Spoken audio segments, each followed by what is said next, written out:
Good afternoon, and thanks for coming to this panel on thinking about how Serbia can move to high income. I think this is a very important question, and it's also the question really of the Copa Business Forum this year. And I'm delighted that we have a really strong panel with us.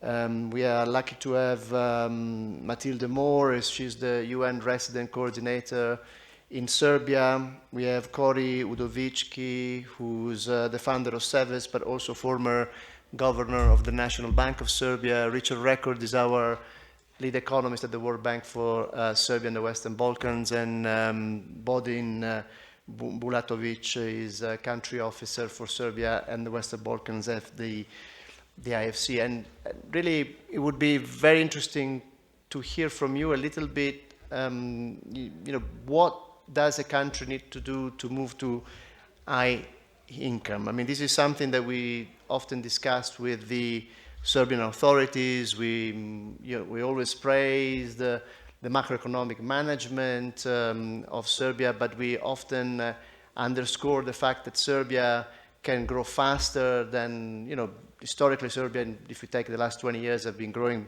between 2 and 3%. This year will be 4%. But we always discuss what are the ways that Serbia can accelerate its growth rate so it can converge with its aspirational peers in the EU faster. And we always put out some statistics. We know that if Serbia continues to grow at around 3.2, 3.5%, it will take 50 years to converge with the average per capita income of the European Union. But if we can accelerate the growth to 5 or 6%, then that time could be greatly shortened to 20 years. So I will ask our guests today to elaborate a little bit on that. And another thing that perhaps is not clear to everybody is that when we talk about what does it mean, high-income country, well, according to our metric, is a GNI, gross national income per capita, of $14,000.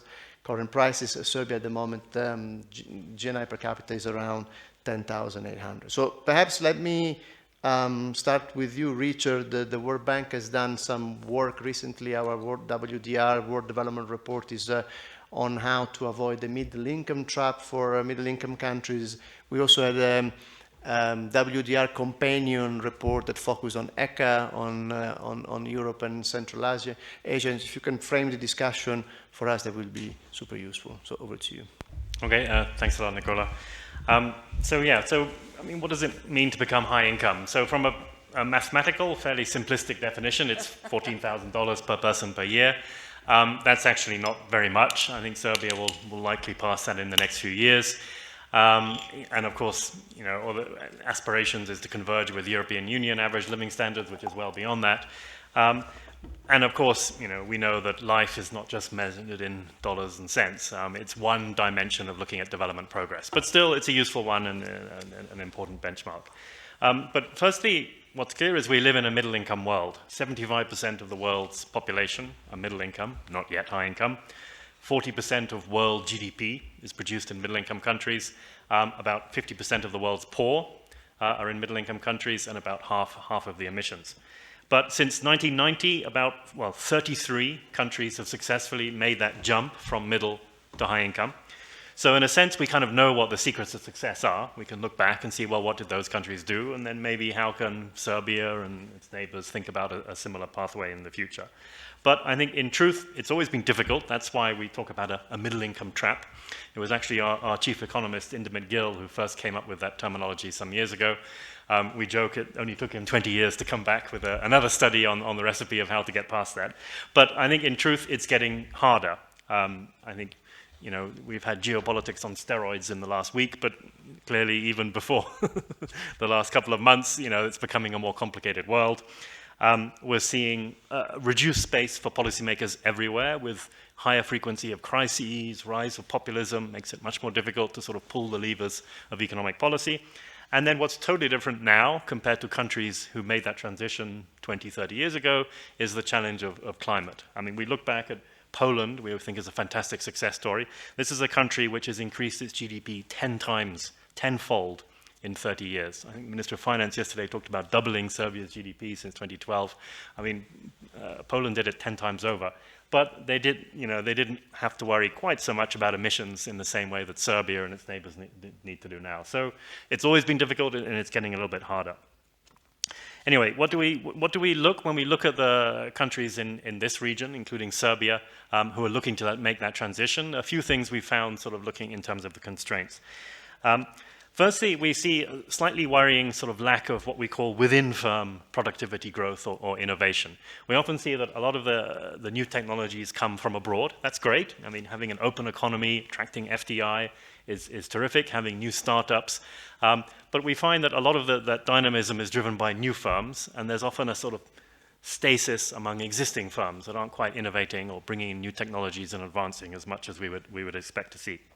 Secondly, we see far too many small firms, or maybe it's not fair to say too many small firms, but not enough big firms. In many cases in this region, when you step aside from FDI and state-owned enterprises, you don't see as many kind of national economic champions, which are private sector firms, which are achieving scale and able to sort of drive job creation and dynamism, certainly not at the extent to which you see in many other high-performing economies. We also see a persistent role for the state, even if maybe official definitions of the number of state-owned enterprises has declined somewhat.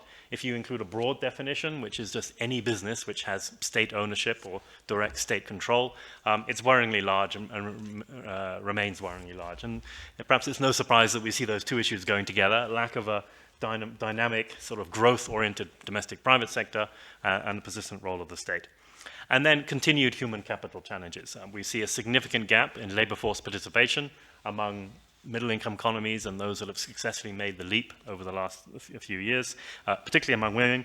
And we see a gap in the quality of education, especially at higher education levels, suggesting there's a sort of lack of readiness in terms of the skills for a high-income, innovation-driven economy. So maybe in terms of the secret sauce, if you like, what our team came up with when in this new World Development Report is what's called a 3I framework. And essentially it's 1 + 2 + 3, if you like. You have to do all three of them, but you need to do them in the right sequence. Or if you don't get the foundations right, it's no good looking at the frontier. Firstly, the first I is investment. So that's ensuring that you have a policy and institutional enabling environment that is very supportive of private investment. We know Serbia has done well in terms of public investment, heavy drive there, being quite successful attracting foreign direct investment. Domestic private sector investment has been a little short. And important in terms of investment in human capital, and equally importantly, the efficient allocation of existing investment and stock in both physical and human capital.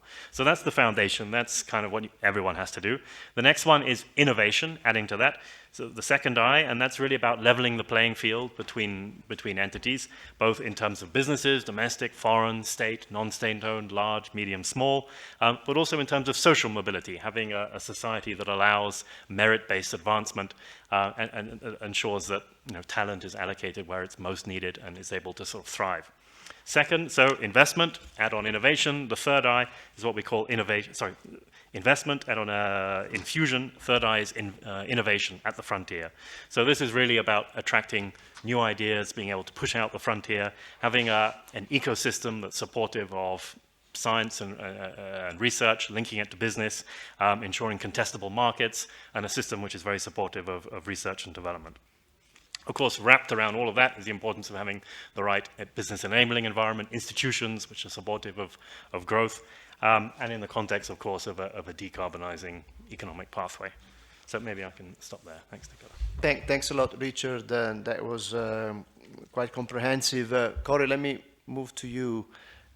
So how do you translate a little bit our frameworks, the framework that Richard put forward, and how do you apply it to Serbia? I mean, he mentioned a lot of things that are relevant for the country, productivity growth. We know that Serbia can do more on that front. He mentioned the continued presence of state-owned enterprises. Again, we have a few in this country. So how do you, if you were to think, can Serbia become the new Poland, or what are the key ingredients for Serbia to boost its growth rate and try to achieve high income, but also perhaps what are the constraints that you see should be relaxed in order to do so? Over to you.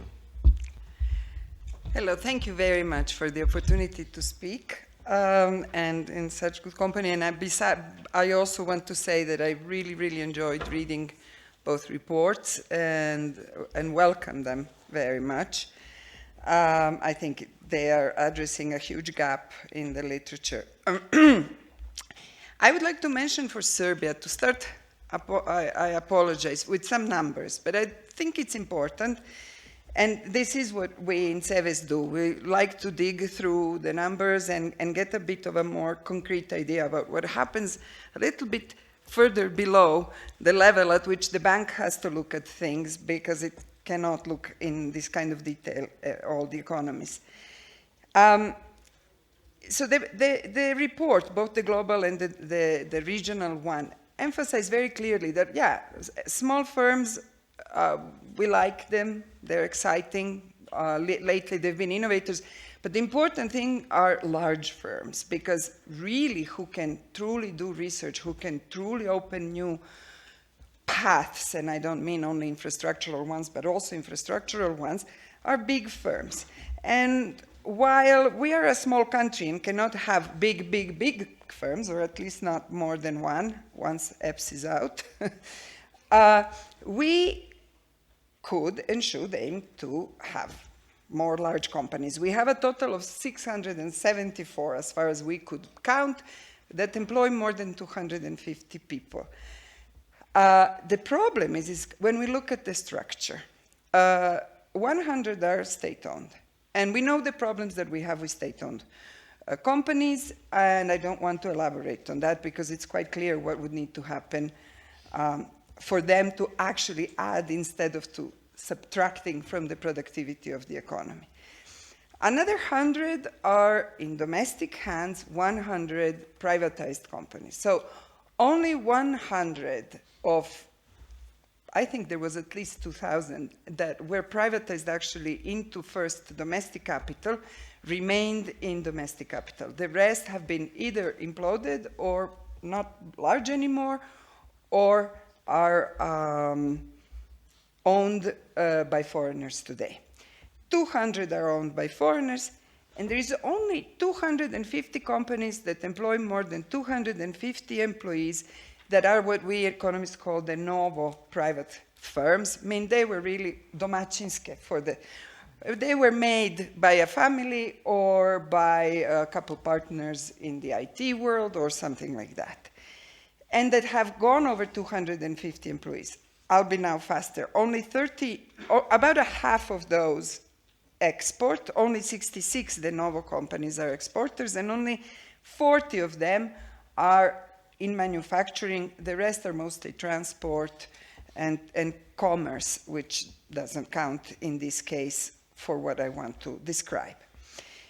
We have focused on some 162 most prominent manufacturing, broadly interpreted the word, exporters.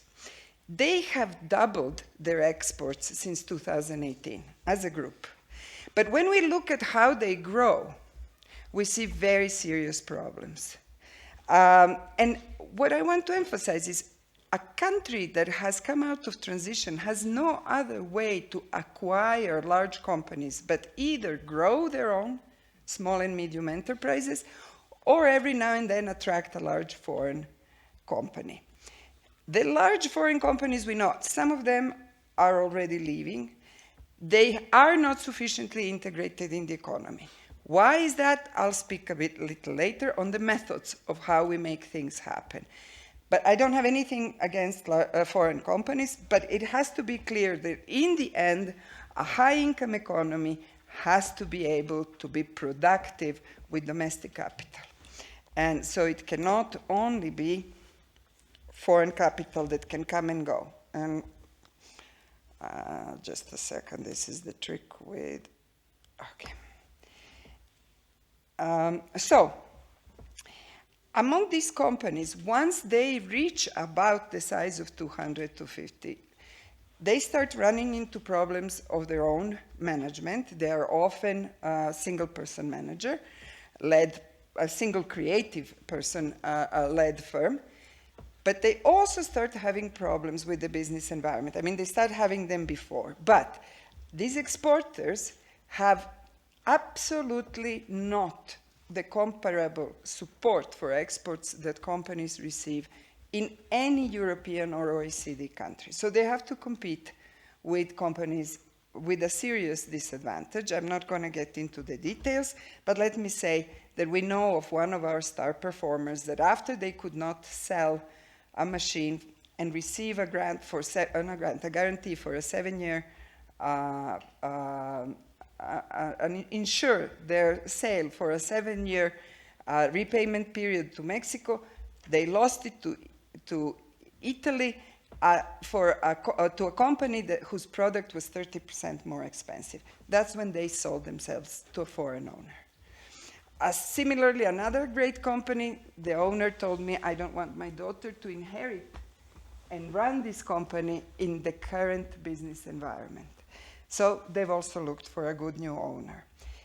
Companies in the entire town of Čačak have associated themselves looking and asking at all levels to receive new business premises, an industrial zone, not business. They are willing to pay it, they need it for credit, but they are not being given attention, even though their companies are exporting with salaries at a level that are higher and more numerous and greater value than the foreign companies that have been brought by the central government to Čačak. So one could go on. The investment tax credit is absolutely regressive. It doesn't exist under 8 million euros. So you have to reach an investment of the size of 8 million euros or 100 employees to be able to get an investment tax credit. So it would be hard anyway. These companies need support outgrowing. Another venue from where domestic capital could be coming is from large commercial merchant companies, like it has happened with Delta. They built on their capital on commerce, and they've started a while ago investing first in banking and now in production. But many of these companies do not want to substantially invest in the country. So we are undermining the possibility of actually having large domestic companies in the country, and we certainly are not helping them increase their productivity. By the way, the 162 exporters that we have identified have only a 10% lower average wage, exports, value of exports per employee, 10% lower productivity per employee in terms of added value, only 4% lower average values than foreign companies in the country. They have real potential. And just to finish, I think the fundamental problem is, of course, in the business environment and in something that economics has a difficulty putting their finger on it. I think, again, the reports, both reports, did a good job on identifying this capacity to innovate and to create. But as we all know, maybe not all of us, but there is a big wave now of economists and policies that are showing again that to truly innovate, to truly move into new frontiers, it is very important to have a certain kind of complementarity between the public and the private sector. Certain innovations, certain capacities, certain kinds of demand can only come from the public sector. But even before speaking of innovation, I believe there is this sort of song and dance that needs to exist, this sort of understanding and trust between the private and the public sector that are indispensable if you want to increase your productivity in the way that economists measure it. You don't hire more people, you don't necessarily add labor, and yet your total factor productivity continues to grow. Where from? From better organization, both of companies and of the public sector that is supposed to create the environment that will allow them to grow. and that will allow them to increase productivity. In the case of Serbia, that space has actually been regressing over the past few years. It cannot be that that sort of complementarity is created in a state where the dialogue between the public administration and the private sector has to happen mediated by a president. And now the Chamber of Commerce is planning to establish an office for quick answers. I'll say one more thing. I think at the root of decentralization exists a problem that has been inherited from former Yugoslavia in the inefficiency of the public administration itself. It was never a very private sector-oriented sector to begin with. However, the parallel lines that have been created, the lack of transparency in the decision-making of the use of those lines, the fact that the parallel lines are so centralized that they demand that you only handle a few large agents, and therefore they're often foreign, all of that undermines the public administration further, and we today have a less capable public administration to engage with the private sector than we did 15 years ago. Thank you. Thanks, Corey. That's quite fascinating.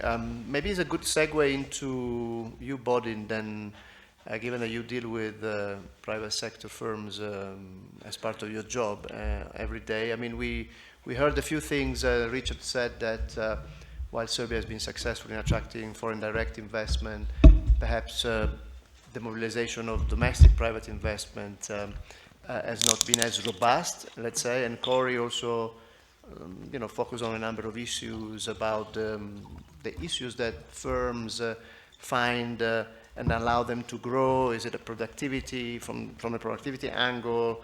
Is it, the constraints on the innovation front? Is it this lack of trust or maybe of mutual support between the public and the private? So how do you and IFC see these issues?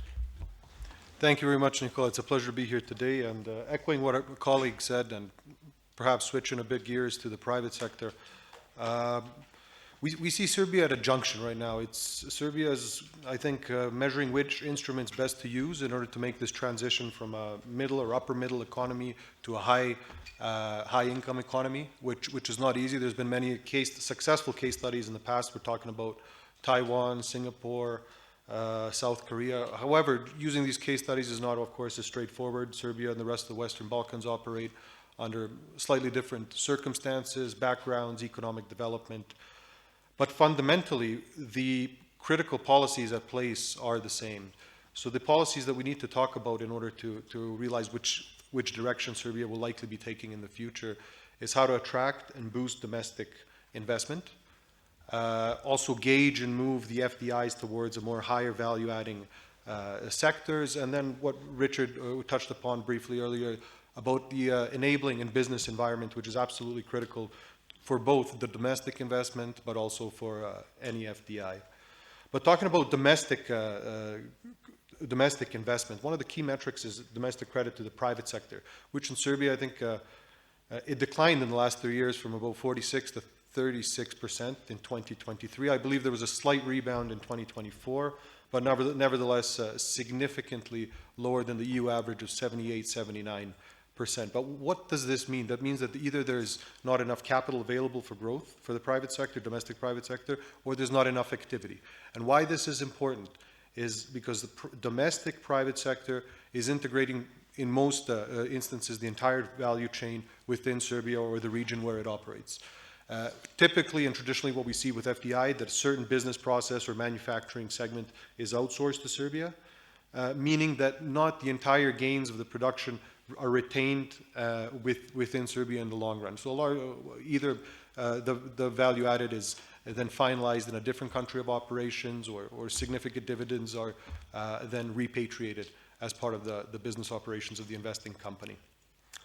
So at the core of what we do at IFC is to spur domestic investment, and what this means is fundamentally deepening the capital markets, which we do in very close collaboration with our colleagues at IBRD, the World Bank.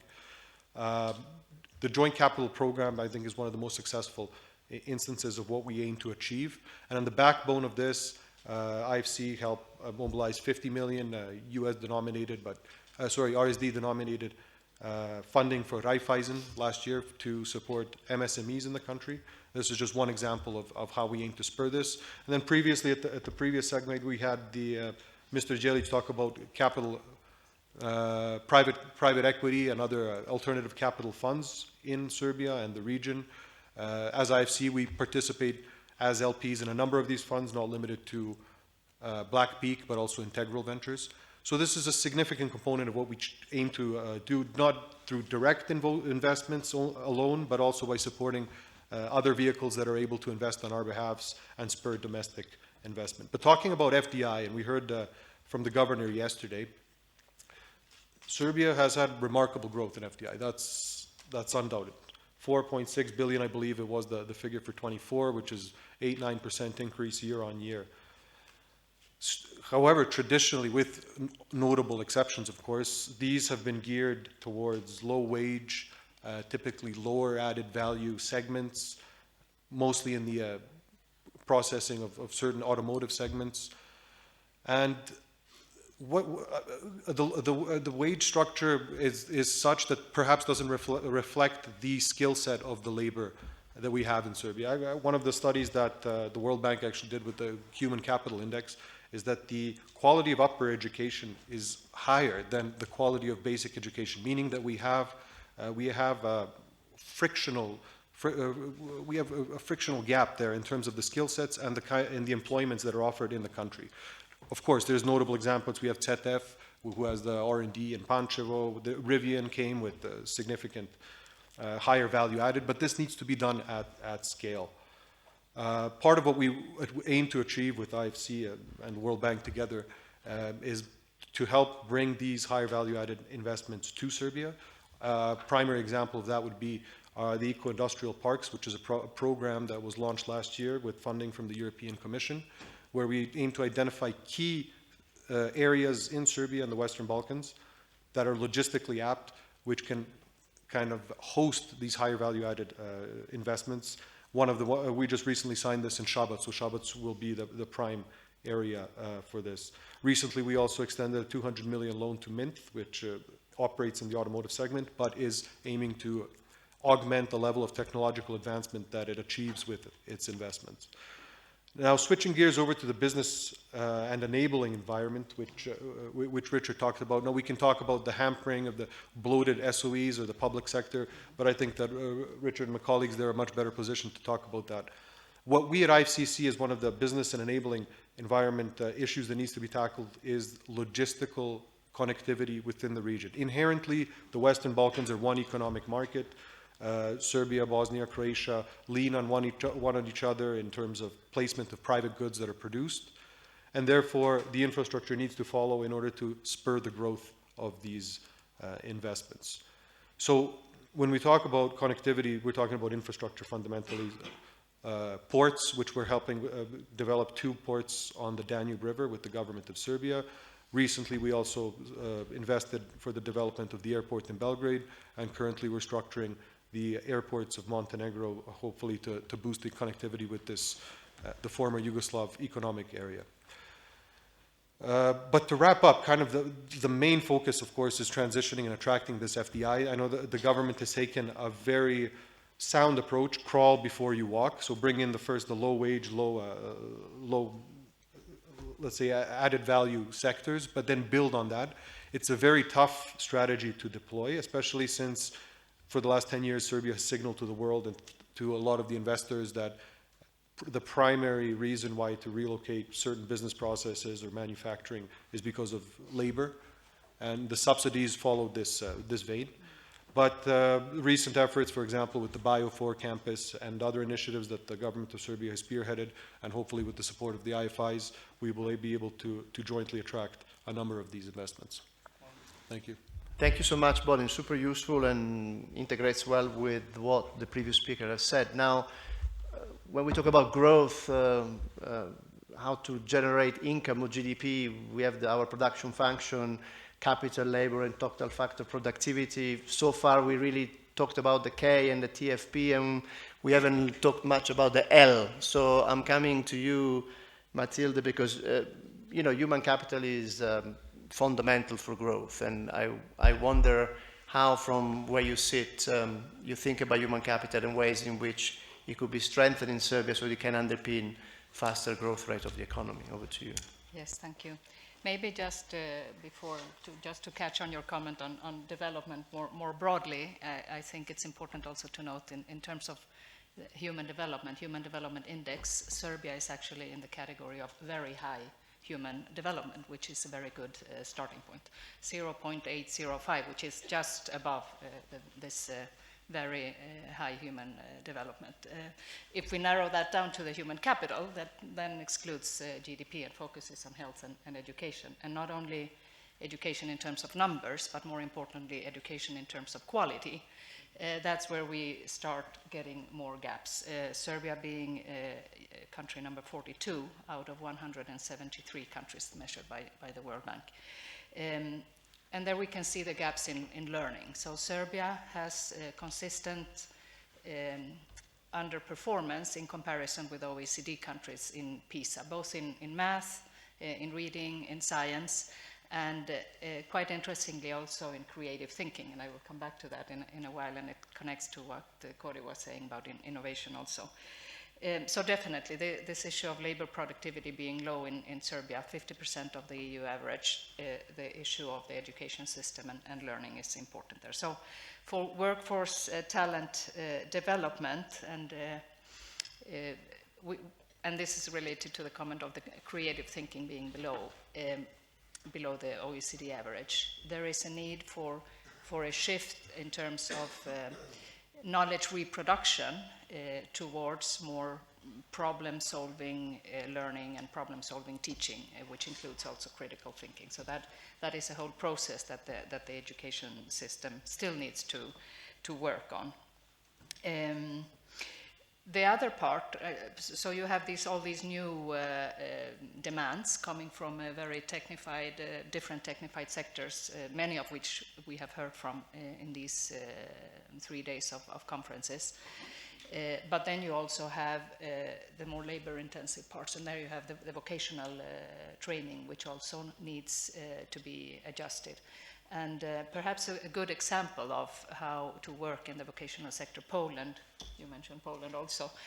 So one of the success factors behind Poland is they did a vocational sector reform that was extremely successful because it worked not only between Ministry of Education and the private sector and industry in terms of seeing what were the skill gaps and what needed to be filled, but they worked also with municipal governments and regional governments to tailor a curriculum to the geographical and territorial needs. And in that manner, they co-created between Ministry of Education, industry, and local governments what was needed for the different territories. So maybe this is an important example to show. That's on the education side. The other factor I would like to point to is the participation of women in the labor force, definitely. There's quite a gap still in Serbia to be filled. The participation of women in the labor force right now is 50.9%, whereas the participation of men is 67.9%. So quite a large gap actually still to be filled. And maybe if we want to look abroad again, I mean, I could refer to Nordic countries and the policies that were implemented in the 1970s, but I will actually go to Bulgaria. And maybe Bulgaria is not the first country you think about when you talk about gender equality. But what is interesting about Bulgaria is that it has done a very steep improvement in gender equality. And maybe if I may have a parenthesis here, I mean, if there is any multiplier, any accelerator of sustainable development goals and development in general, that is gender equality. So if you have better gender equality, you have better education, you have better health. Of course, incorporation in labor market, you have less policy. More women into politics, you have better policies, and so on. So again, focusing on the labor market, what Bulgaria did was a portfolio of measures that permitted women to be incorporated in the labor market, such as different types of contracts. So there's actually a possibility of choosing what type of participation in the labor market suits you best, depending on the personal situations and family situations. More flexible working hours. And key, obviously, is the issue of care. So it's not only about childcare, it's also about care about seniors, because who stays at home and takes care of the elderly? It's the women. So by providing different types of care services, that also promotes the incorporation of women in the labor market. And a plus of this is when you take away the care economy from being non-paid reproductive labor to being out in the market, you also boost GDP. So definitely that's a very important point. And maybe just to finish, to share a little bit of what we do as the UN in these sectors. So we have UNICEF, for instance, as a collaboration with the Office for Dual Education that is aiming just to the longer-term transformation of the vocational system, vocational training. ILO is working with the Youth Guarantee Plan and the implementation. There are several pilots going on. And this is quite an important topic for Serbia also. So the Youth Guarantee Program is directed to youth under 30 years. So you actually have very good unemployment rates, but then there are some groups of people. People above 50 are more unemployed, and then you have the youth group under 25, between 15 and 25. Actually, half of this group is what you call NEETs. No, they neither are in education, they are not in employment, and they are not in training. So NEET. So the Youth Guarantee Program actually targets this group to actively find them a job and accompany them with the training. Yesterday there was a panel here with UNDP that works closely with the National Employment Service, but very interestingly also a civil society organization that is working with diaspora to bring them in, changing narratives, saying coming back to Serbia is a good thing, but then also very actively reaching out to young people, Serbians that are studying abroad, and connecting them to the labor market and to different enterprises in Serbia also to get them back. So there are many, many really interesting actions going on to improve the L in the equation. Wonderful, and you really hit on the right issues. And what I take away from you, which I think is what we also say to the government of Serbia, we often think Serbia is a country of emigrants, people leaving the country, and the population pyramid is not moving in the right direction. No? The society is getting older. But as you said yourself, and as we also said to the government, there are ways of using the human capital that Serbia has better. I mean, as you said, the female labor force participation is still low. Some of these young people are neither studying nor looking for a job, and also, you haven't mentioned, but also the minorities like Roma really could participate much more in the labor force. So this is all human capital which is actually lost, and they could benefit significantly on the welfare of the country.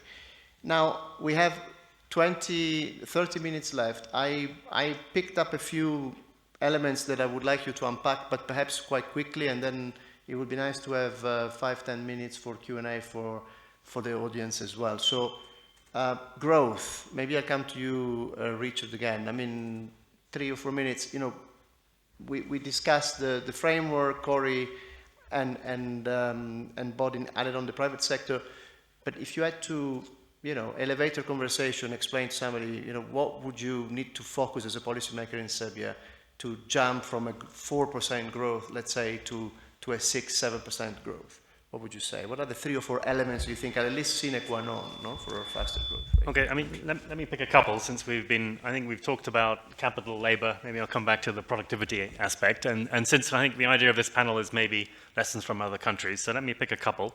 First one, I think really interesting one is Malaysia. That's actually where I lived before I worked on the Western Balkans. Fascinating country which is just becoming high income right now, but one which has really worked, has an incredible story of this, very similar to Serbia, this FDI-driven manufacturing focus. What's interesting there is multiple transitions through technologies. You know, this is historically a commodities-driven economy, one which went first into labor-intensive manufacturing. The biggest investor in the 1980s was Seagate. Never heard of them now. I'm not even sure if they still exist because nobody makes hard disk drives like they used to. Then moving progressively into higher forms of technology, now increasing into optical devices and frontier electronics and electricals. A couple of things that did that were really important, which perhaps lessons for this region.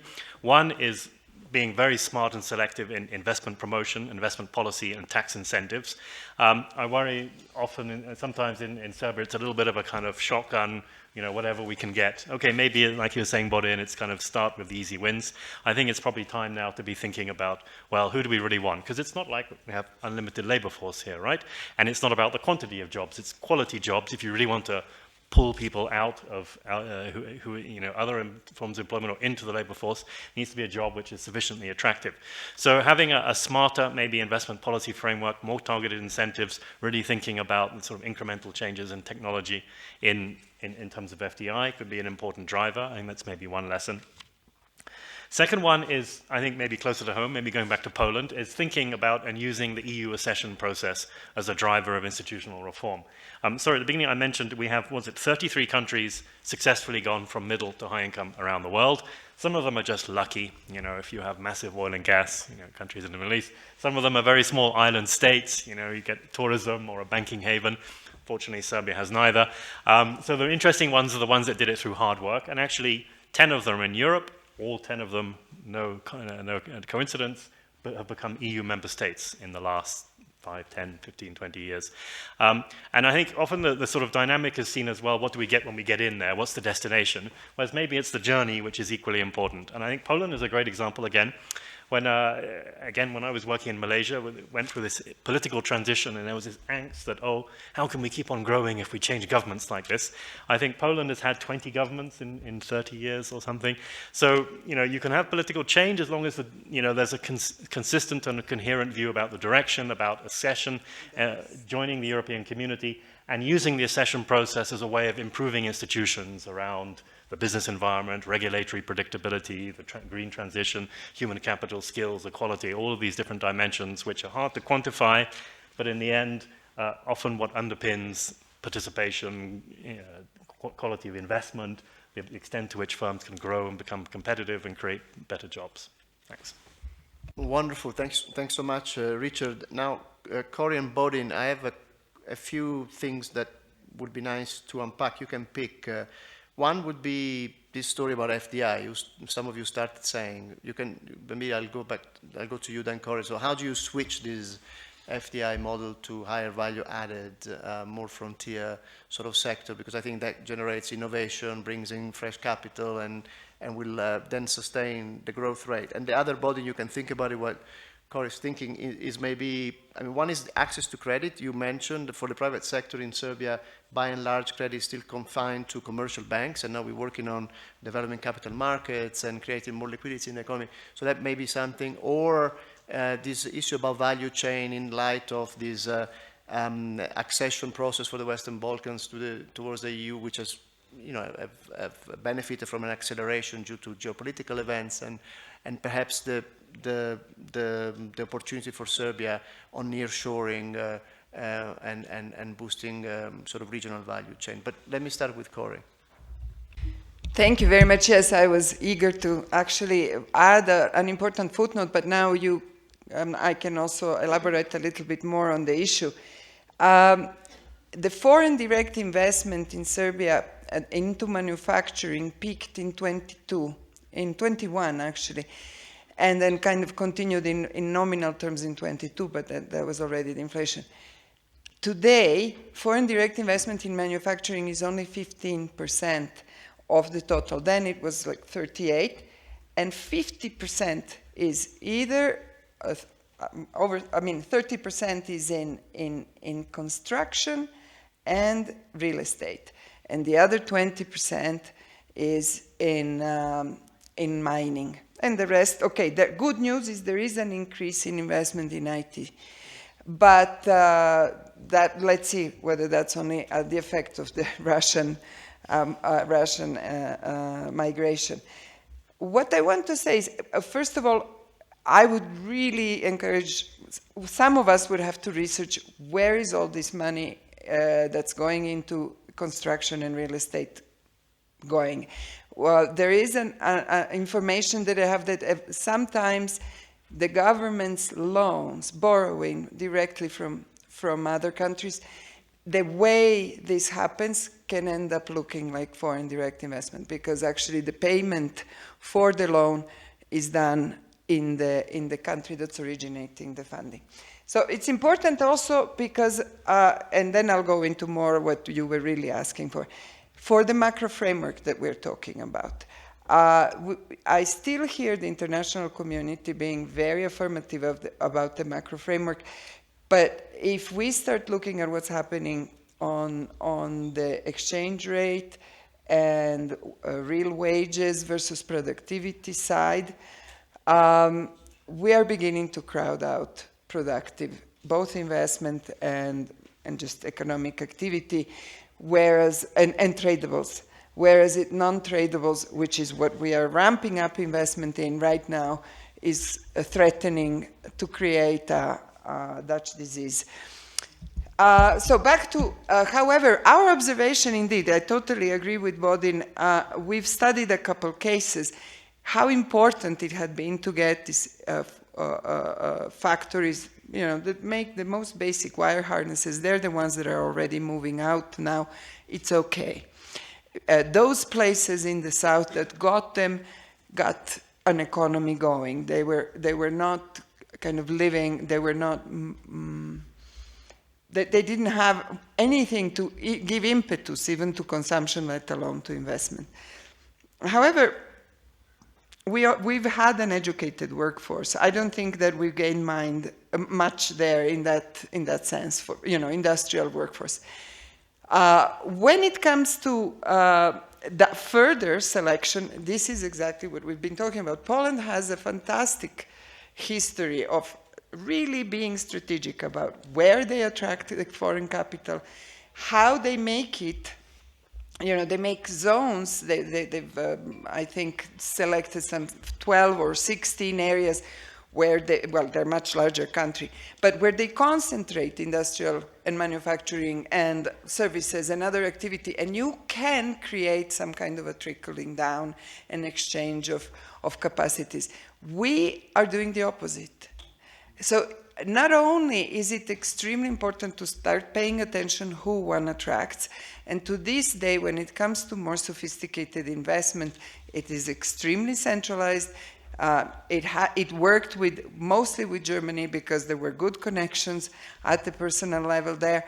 But we need to create institutions that will have institutional memory, that will know what's happening at the local level, that will know where an investor will be complementary rather than poaching what little capacity the domestic economy has created. And again, unlike Malaysia or other places that did not go through transition, we have some knowledge at home that can be leveraged and developed. So I think the management of foreign direct investment at this point is creating both a macro problem, and it is not promising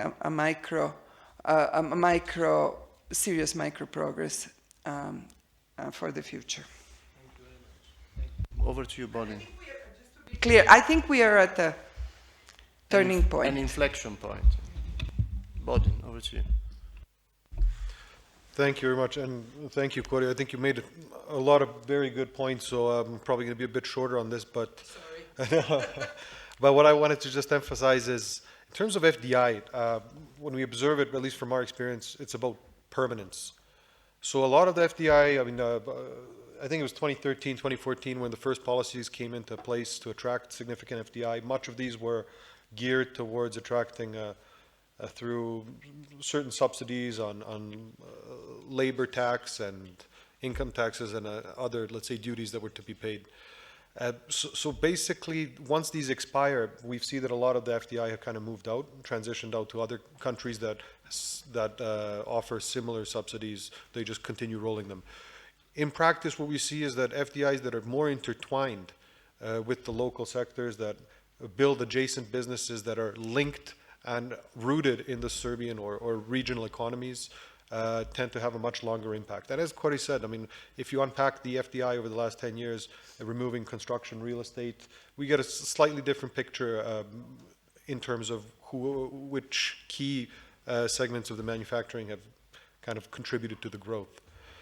Another point I think I would like to make is on circular economy. It's not just an ESG marketing tool. We've seen in practice that this provides a very strong signal to investors that you know, the output of one industry can be considered an input for another. We had an investment in a very strong paper processing plant in Pančevo, which integrates with its biomass, with its new biomass energy plant, kind of really focuses on the circular economy principles, which in the long run will be very positive for the company as it signals outwards that it is adhered to the principles of the SDGs of the UN, but also that it's done this in a commercially feasible model and was able to create economic value, which will be later, it has the option to valorize this on stock markets if it goes down that route, or through strategic partnerships with global or regional or global players.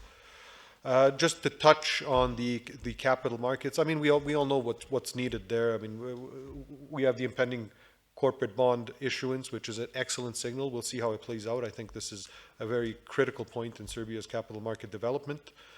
Nonetheless, we're all under the impression that the legislature, the regulations, they need to follow.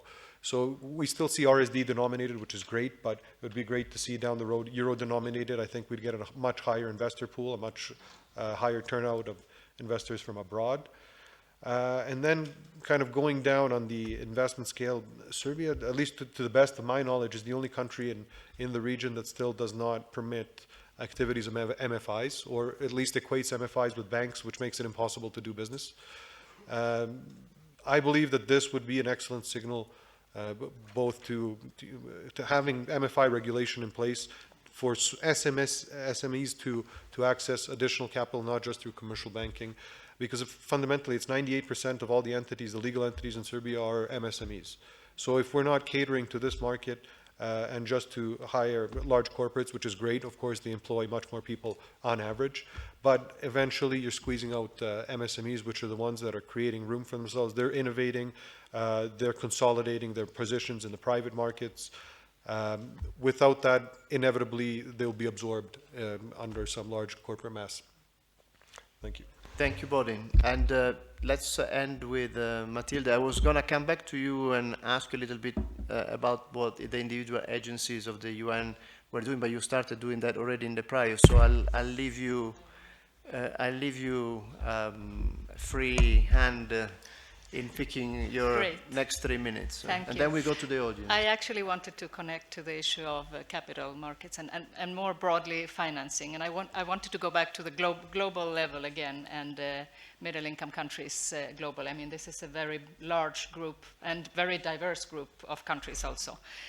So there has been a number of discussions in the international forum within the UN, the G20, and so on, in terms of what's happening for financing for development more generally. And this is not only about ODA, official development assistance. Once you reach high income country level, you are still eligible for ODA for another 3 years, and then not any longer. But these discussions are not about ODA, maybe for the least developed countries. But for middle-income countries, what is being discussed is the debt, the immense debt that many of middle-income countries are having, and how they can get debt relief and alleviation.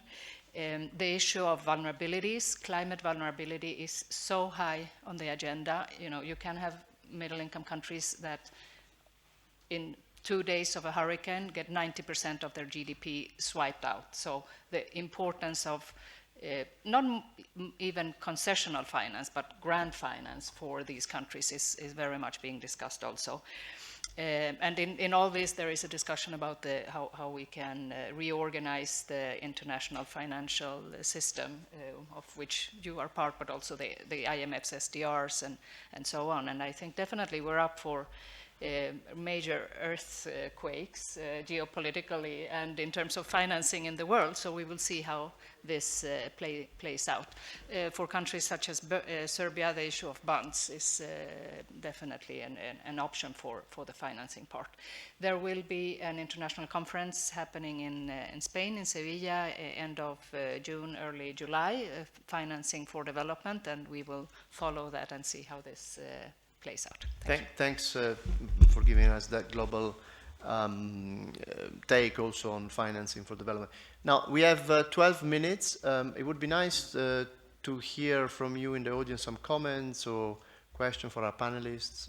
You are few, but I know that you are very committed to this. Peter over there from EBRD. Thank you very much. Peter Santley from the EBRD. Very interesting discussion.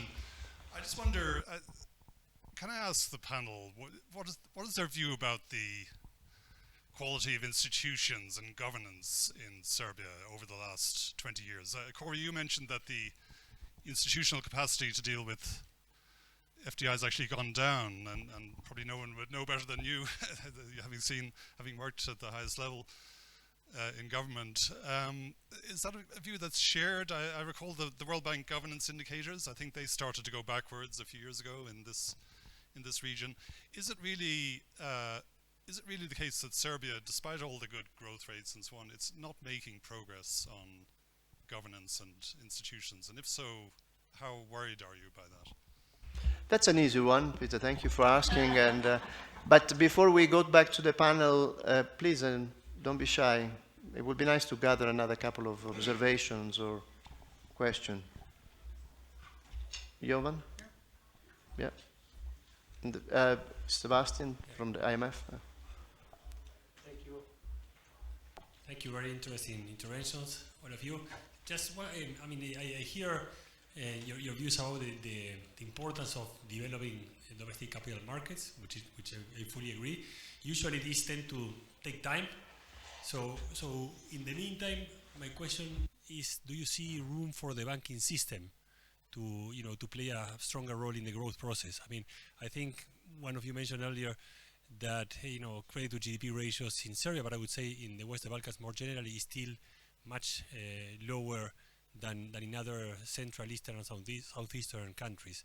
So do you see room within the banking system to boost for to accelerate the growth process?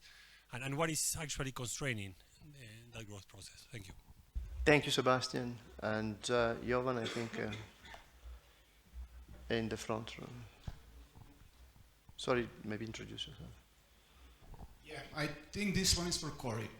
And this is one thing that puzzles me for quite some time. So Central European countries are traditionally the champions when it comes to low unemployment rate. So they are Hungary, Czech Republic, Slovakia, even Romania, Poland to some extent, 2 to 3%. And that is for like 10 to 12 years. And companies come and go. So let's say high labor intensive, low salary types of companies, they come to those places, they stay a while, then they go, but they're replaced with higher level industrial complexity types of businesses, and then they start to ramp up. So it is never, or it is not really predominant factor of low unemployment to attract more businesses from the outside.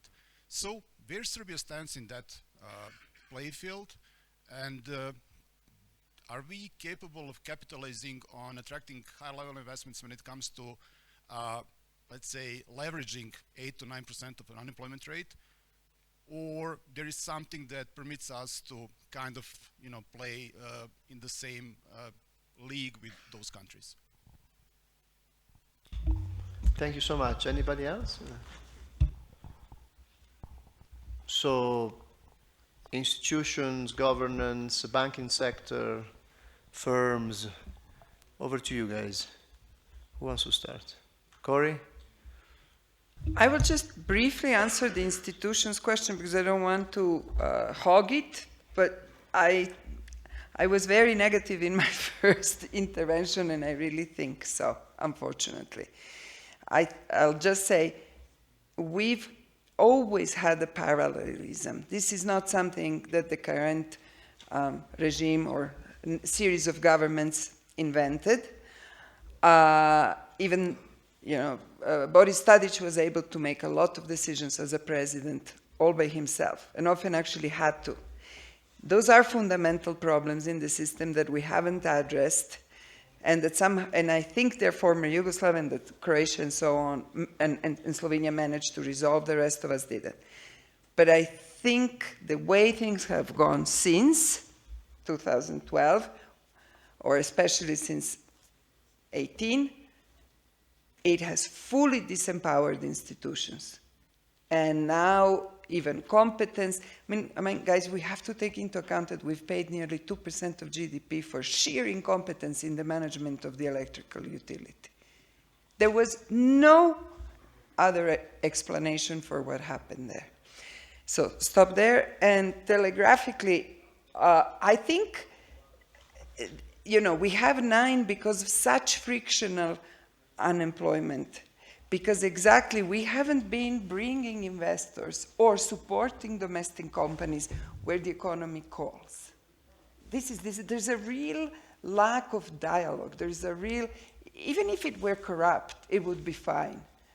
But just talk. Just go see where you can actually add value and employ people and start letting schools do something. When you read about efforts to do dual education or hear, the few initiatives that happen at the local level, it's all about fighting micromanagement from the center. This is an extremely actually centralized country, and I'm not referring to the president. It is local to central government kind of permits and the way that, in theory, local governments make their decisions, but in practice they have to ask for a lot of permissions. So we really have a problem that we will stay stuck with frictional unemployment. And as the institutions are not beginning to do their job, I think this question of being able to bring in investment, moving up by steps, some places, yes, Belgrade, yes, Novi Sad, yes, but I don't know what's going to happen with the rest of the country. 2,000 jobs now back on the market. But they are all low qualification, and you did not build necessarily, okay, now depends, I don't know who you mentioned in Niš, maybe we did build some infrastructure that can now lift the level of competence of these people to bring a better company. But it just cannot be run from one center. It's just too complex. I'm not speaking just, let's have a better investor promotion agency. And also, let's have an agency that cares about SMEs and the domestic economy, which we don't actually have. But you're just not letting any institution think and be proactive and take initiative. We're really going to hit into a wall. Thank you, Corey. More on institution, banking sector. Maybe very shortly on institutions. So, if you compare to other middle-income countries, I would definitely say, Serbia has very strong institutions, and it has a strong labor force also in the public administration, definitely so. Very good legal framework also in general. So everybody is saying, well, the issue with the legal framework is the implementation of it. So that's the next step that we need to work on. And I would say that this is a general issue in all middle-income countries. So we have very good normative frameworks, and then the issue of how do we actually implement. Now, issues such as rule of law, etc., the EU accession process is definitely a means to work on those matters. And definitely the view needs to be a long, medium-term view, because this is legal frameworks, it's people, it's institutions, but it's also behavioral change. And how do we work with behavioral change? That's a medium-term project. Borin, and then Richard, maybe last word. Yeah, I think I'll take the question on banking. It's most relevant, I guess, for our sector of operations. So when we talk about the banking industry in Serbia, over the last decade or more, I mean, it's underwent a significant consolidation. We went from about 30 banks 10 years ago. Now there is 20 licenses, but it's focused around 4 or 5 primary banks. And looking at figures from 2012, I mean, net assets were about 13, 14 billion, which were equivalent to just one bank in Croatia at the time, Unicredit Zagrebačka banka. Now they stand at about 52, 53 billion. And the return on these assets is, actually the return on the equity is significant. We're talking about 18, 20%. The assets is about 1.92%, which, and then combining those facts with the fact that capital adequacy is at 22%, which is significantly higher than the 8%, which is prescribed regulatorily. This indicates to us that the banks are over liquid and there's not enough active engagement for them to deploy their assets. And this is partly due to the fact that it's a relatively shallow market. The level of sophistication is fairly low. So we're talking about, I mean, I think 90% about corporate debt is basic senior debt. There's very little mezzanine activity, very little, let's say, more exotic instruments, which are never going to form the absolute majority, but they would definitely attract, let's say, new corporate players that are able to play around with these instruments in order to tap into the growth. And a lot of, so the banking sector has tripled in size over the last decade or so, but this is largely due to the fact that domestic saving has regained its confidence in the banking institutions following the period in the 90s where this was completely eroded. Now, I think the next step is to accelerate and bring in the corporate players to use banks in more exotic ways than were used until now through plain vanilla instruments. Thank you, Borin. Richard, anything to add at the end? Okay, maybe just very small. It's very difficult to go after Corey's remarks. I mean, you're right, Peter. When you look at things like the worldwide governance indicators, you see pretty much stagnation across the Western Balkans, although it is important to look beyond the averages. I mean, there are some interesting areas where we see digitalization, we see some changes in the delivery of, citizen services and processes. I think the worry, as Matilde said, is the difference between the sort of de jure, de facto, what's on paper, what's in reality, and, those things which are a bit more formal versus the informal transactional things. Maybe it's very different to, I don't know, register for a passport or pay taxes online, but if you need to settle a dispute or enforce a contract that requires a face-to-face human process, it's very difficult. Certainly when we look at the worldwide governance indicators between Western Balkan countries now and some of those EU joiners at the time then they joined the EU, there's still a continued sizable gap. And I think that we worry a little bit that the tolerance in the EU to accept countries when they're still partway through the reform process has gone. I think the worry is in bringing another Hungary into the European Union and so on. So the bar is high. But still, from a growth perspective, actually, although politically difficult, institutional reforms often generate quite sizable growth implications once people start to realize things are changing. And that's often one of the biggest sort of intangible when it comes to a growth acceleration. Thanks. Wonderful. Thank you so much, Peter. With that, we come to the end of our panel. I think we should give a big round of applause to our panelists for giving us some food for thought on how for Serbia to achieve high income. Thank you so much, and thank you to the audience for being active and passionate about these issues. See you next year.